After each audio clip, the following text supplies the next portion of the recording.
Hi. Let's start with a quiz. Do you know which TED Talk is the most viewed in the world? Yeah? It's the one on education.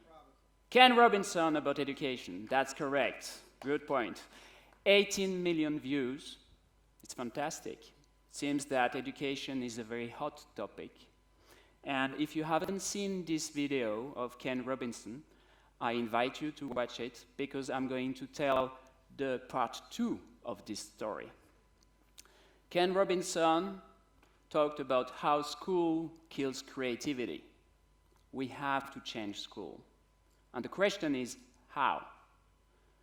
And I want to invite you to my world, since I'm a teacher, to maybe shed some light about this question. And maybe we can find a way to change school together. Last July, it was published a very creative, it's a very creative title. It's an article about an experiment from the University of Washington, and they showed that it was possible to teach basic algebra, not algebra, basic algebra in 42 minutes. This is mind-blowing. This is a big achievement. As a teacher, mathematics teacher, I know that to solve basic equations, algebraic equations, is difficult. Many pupils struggle with that, and that we can teach in less than 1 hour on average to solve algebraic equations, it's fantastic. So let me tell you the story behind these numbers, these statistics. I'm a teacher, but before being a teacher, I was a stock portfolio manager. I was not there for the money, actually. I wanted to try to change the world. So I worked with ethical investments. And then I got children. And then education became a very hot topic for me, really. So I decided to study pedagogy, Piaget, Vygotsky. I read a lot, and I became a teacher, high school teacher, teaching mathematics, economics, and entrepreneurship. It was exciting and it was fun, as you can see from this picture. It's really a great time to teach children. And I observed the classrooms. I observed my own family and my own children. And I discovered a gap, a huge gap. And this gap is about what children can do, what they can learn, and the power of their brains. And I was in the classroom, and I saw these many pupils bored to death. And even if I'm a very engaged teacher, it was impossible to reach out to these pupils. And even if I know my subject very well, it was extremely difficult to reach out to all students. Something had to be done. And it was really heartbreaking to see my children. I saw how they developed. I saw how natural learners they are. And imagine them in a classroom, even my classroom. Isn't it pathetic? I'm a teacher, and I was imagining my children in my classroom, and I was ashamed. So I decided to try to do something better with school. I made my own research, and I stumbled upon 3 main inspiration sources for me. Of course, Montessori. For those who don't know Montessori, it's a doctor. 100 years ago, she kind of revolutionized the way we saw schools. She was children-centered. It was the first time, 100 years ago. Betty Edwards is a woman who devised the method to teach how to draw what you see in 5 days. Can you imagine that? You want to learn to draw? It takes 5 days.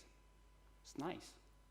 And Tim Galway, he devised a method to teach how to play a decent game of tennis in 1 afternoon. And if you don't believe me, go to YouTube and you will see a video of Tim Galway teaching how to play tennis. So what's common between these 3 persons? They listened, they observed, they reflected, and then they acted. And they find a new solution to teach better, or actually to learn better. So, based on my experience, what I had read, on my convictions that we could do something better with education, that we had to respect children, I decided to do something with mathematics teaching. I had a dream, you know, and the power of ideas, yes, it's powerful, an idea. Imagination too. So, when you start imagining something, you are on your way to do it, to make it happen. So the imagination, the idea was to teach mathematics in 30 hours. Big challenge. So in my classroom, I experimented a lot. I tried to give feedback to my students as much as I could. I decided that they could take a test anytime they wanted. Test on demand. It requires a lot of work to do that. You have to create the test, you have to correct the test, it takes a lot of energy. It's not really scalable. But I did my best, and I guess it had some results. So I had this mission, very clear, 30 hours to teach mathematics.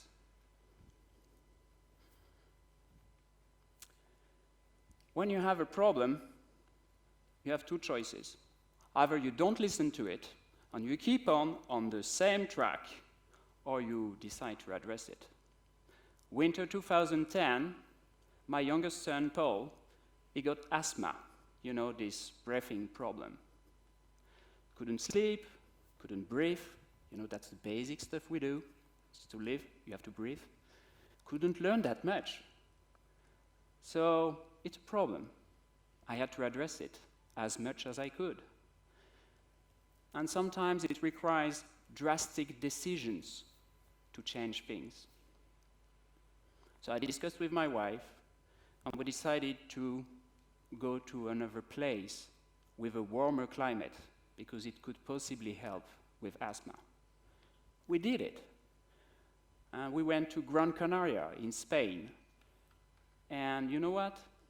Actually, it helped. Look at Paul now. Great form. Playing with Eva, the sister. And we had a fantastic year there. So just imagine, you have a problem, and I like this metaphor. A child. Children are in school. They are kind of sick, actually. We are torturing them. We are not respecting them. And we have to do something drastic. And you know what? I'm a strong believer that we can make it. We can change that. We can cure the school problem.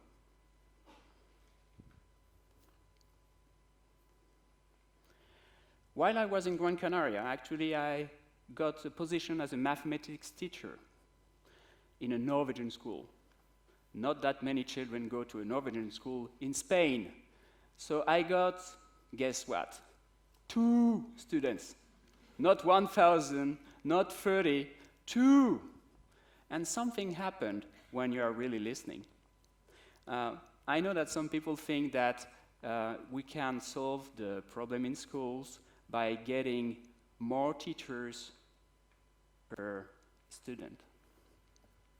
When you have 2 students, something changes. You know what? I miserably failed. I have pedagogy. I'm a certified mathematics teacher. I know perfectly well my subject. And I failed. And my students were smart. And my students were actually motivated. So what happened?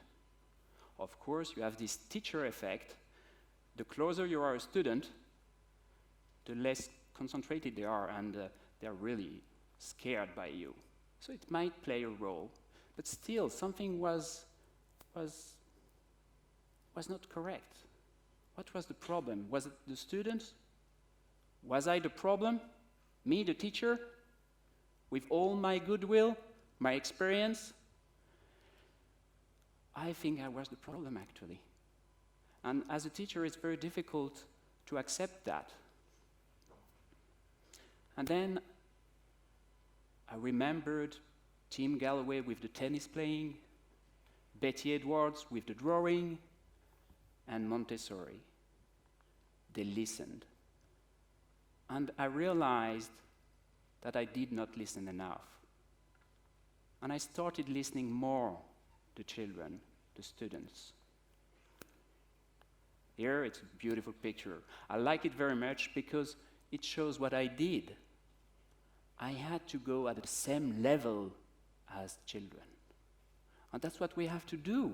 We have to listen to children if we want to change school. And I did it, and it was marvelous. I could really get into the world of children. What is the world of children? It's a world of play. It's a world of fun, games, passion, motivation, impatience, forms, colors, life, imagination. And based on that, something like a plan was forming. And I took something I knew from learning. Learning happens when you get feedback.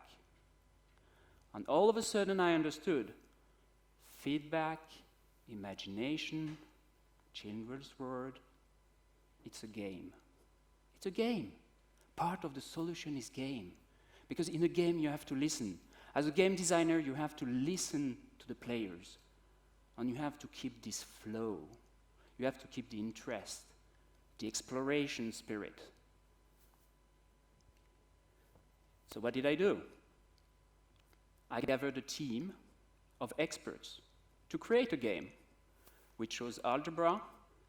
I got one children's book illustrator, an expert. I got one game developer, one game designer, and we worked hard, very hard. This is the first prototype of a game on paper that I tested with children. And I must say, when I look at it now, can you believe it's algebra? Even me, I can't. What did happen? What creativity, sometimes you don't really understand what's going on. But with some efforts, some iterations, passion, a lot of user tests. I could test the game we created in a plane, in the train. If you would meet me 1 year ago or 2 years ago, you would test the game with me. I tested on all ages, everybody, days and nights. And we came up with a game. It was beautiful. Let me explain to you very shortly how it works. The game is about solving equations, and that means isolating the box that you see there. Can you see the box? Yeah. So the game is very simple. On the top left-hand side, it's the first kind of levels we designed. You have a box and you have to put it on one side of the board. No numbers, no letters, no equal and plus signs. Really, we are in the world of children. And when you isolate the box, you know what's happening? Inside the box there is a dragon, and it grows. It gets out of the box, and it grows. As simple as that. And children love it. They love it. So, after a while you're playing, we start replacing the cards with variables, with letters. We introduce the signs, and then the parentheses, and so on. And it's too late for children to be scared. It's too late for children to say, I hate math. It's too late. They know the game. They know the rules of the game. And they're playing, and it's just fun because they're mastering algebra, or the basic of algebra. This is fantastic. They really enjoy it. And I remember the first time I tested the game, it was the birthday party of my son. Some of the boys were playing poker, and some of us could try a new game.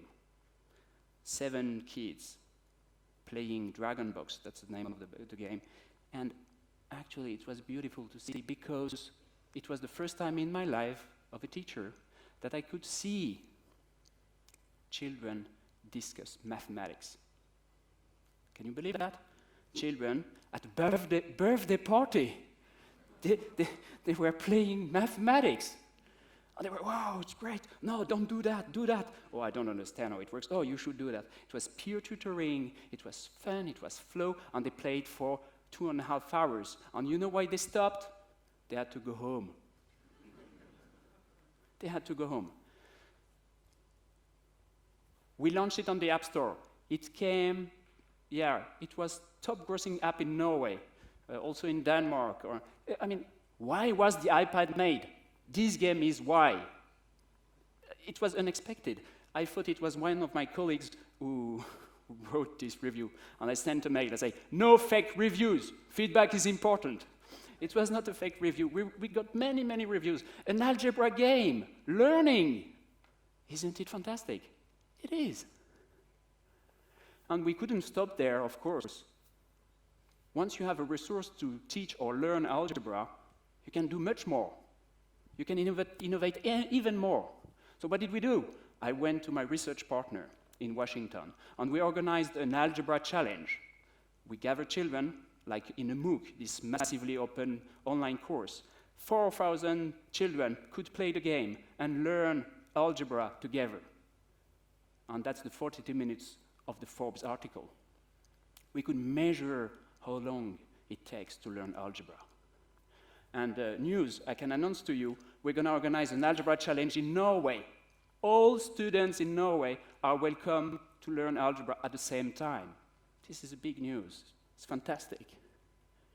So it's about dreams, it's about innovation, and we haven't solved the old educational problem, but we know, like you want to go to the moon, we know that we have an engine that can work.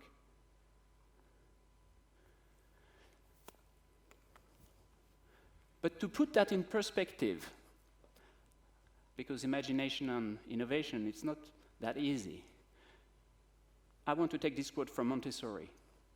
Often these programs have been compiled in the official Department of Education, and their use is imposed by law upon the teacher and the child.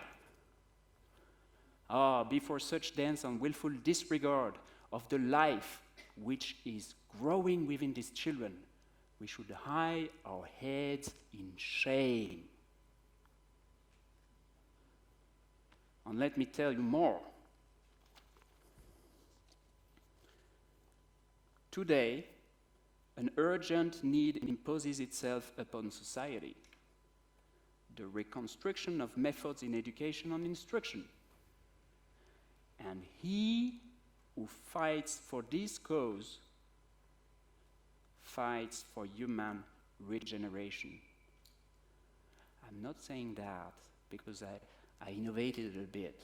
I'm saying that this is pretty serious stuff. Education is the DNA of society. We have to pay attention and work properly with this. It's a big problem. So if you ask me, how can we change education? The only way to change education is to listen to children, to enter their world, understand that they are clever, inquisitive, they ask the right questions, and they are inspired, and everything vanishes when they go to school. This is crazy. What can we do? Who can listen to the children? Who do you think can listen to the children? Parents and teachers. We have to give time to teachers and confidence to listen to the children. They will get the answer. They will know what to do, what to teach. And we have to give them the power and the means to act upon their findings. So the idea is let the teachers innovate now. Thank you.